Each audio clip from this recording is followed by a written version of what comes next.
Respondendo pergunta, o exposto nos diz que o Senhor Jesus nasceu puro como o cobre é puro, uma matéria-prima altamente resistente, porém, não tão resistente ao ponto de resistir à morte do seu corpo, como assim ainda é o homem. Identidade da serpente erguida no deserto. Até aqui o capítulo 11. Por ser assim, em caráter de simulação, foi empregado nele a imundícia do pecado original, veneno de cobra, para assim imundo como já nasceu o primeiro homem de uma relação carnal, porquanto semelhante, viesse a ensinar ao homem, seguindo então o escrito em Hebreus 2:16-17, e capítulo 10:9, o processo de purificação que a carne humana terá que sofrer, requisito imprescindível, para o homem então já purificado, além de deixar de morrer, alcançar o reino de Deus. Sendo assim, ele que veio puro, na sua morte teve de passar por um simulado processo de mistura ligando o sagrado ao profano, ou seja, o bem e o mal, fundidos na mesma liga, quero dizer, conectado no mesmo corpo simuladamente, assim como ordena Deus em 2 Coríntios 5:21, no sentido de se tornar bronze, assim como o homem que já nasceu bronze por conta da mistura do joio. Sobre isso observem o que aconteceu em devida ordem. Mas entendendo o que Deus nos diz em 2 Coríntios 5:21, teremos que o Mestre Jesus na figura do cobre puro, então simuladamente misturado ao joio, em posse da sabedoria de Deus, na altura de tal processo então com o seu corpo já pregado e levantado abraçado com o demônio da morte na cruz como assim, foi erguida a serpente no deserto, João 3:14, ao passo de recorrer ao estanho como elemento químico no sentido de se tornar mais forte, tão quanto um bronze, quero dizer, com o nobre propósito de torná-lo tão forte ao ponto de fazê-lo vencer a terrível batalha entre a vida e a morte travada com o diabo, no sentido de evitar, portanto, a morte definitiva do seu próprio corpo, se utilizou-se do vinagre colocado em sua boca que mediante a ardência provocada pela acidez do mesmo, destruiu em definitivo assim, a obra do diabo nele simulada.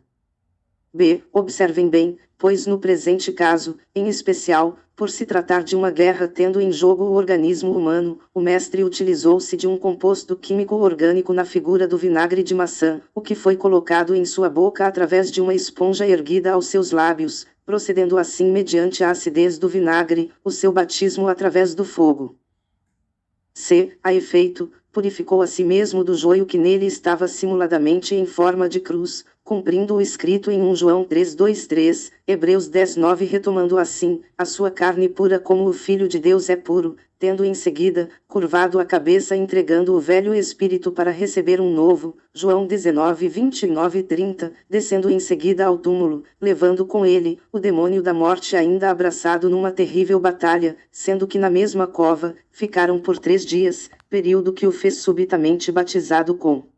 Espírito Santo cujo nome é Cristo, sendo que em posse de Cristo, como está anunciado em Efésios 5:14, o Mestre obteve todas as funções orgânicas do seu corpo eternamente restauradas, tornando-se infinitamente mais forte do que o bronze.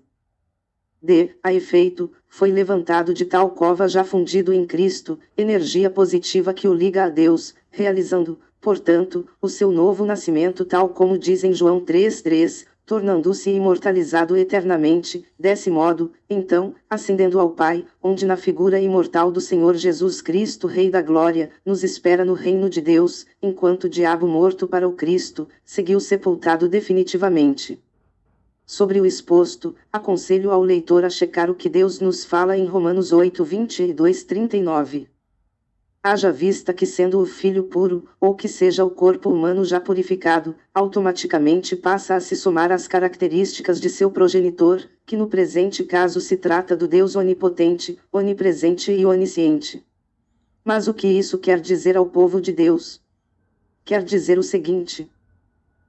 não é que o composto químico presente no vinagre de maçã modificou o corpo do Mestre Jesus ao ser tomado na cruz, da mesma maneira que também não modificará o organismo do corpo do povo de Deus, pois a função da acidez do vinagre não é a de fortalecer o organismo humano, tampouco contribuir para o corpo ficar mais forte a efeito do bronze a exemplo de um alto índice de anticorpos, mas sim, uma função diferente a exemplo da que tem um fogo abrasante e acrisolador, que purificará certamente o trigo do joio, a exemplo de um crisol onde se destrói a liga do bronze no sentido de fazer o renascimento do cobre para assim, o trigo puro como cobre, ser então, fundido definitivamente ao Cristo, reconstruindo dessa maneira, a amizade do Criador com sua criação a exemplo do anunciado em 1 Coríntios 15, 26, 28. Nesse caso, com Deus sendo o primeiro, tudo será acrescentado na nova raça humana. Quero dizer, o vinagre exerce a nobre função de purificar o organismo humano da impureza do pecado original, que de múltiplas maneiras afeta a carne e a mente do homem. Com mais detalhes no capítulo 12. A boa nova está aqui, conferem. Me segue aqui nas minhas redes sociais, comentem e compartilhem meus conteúdos com seus parentes e amigos. YouTube, @João Batista Oliveira e Seismo.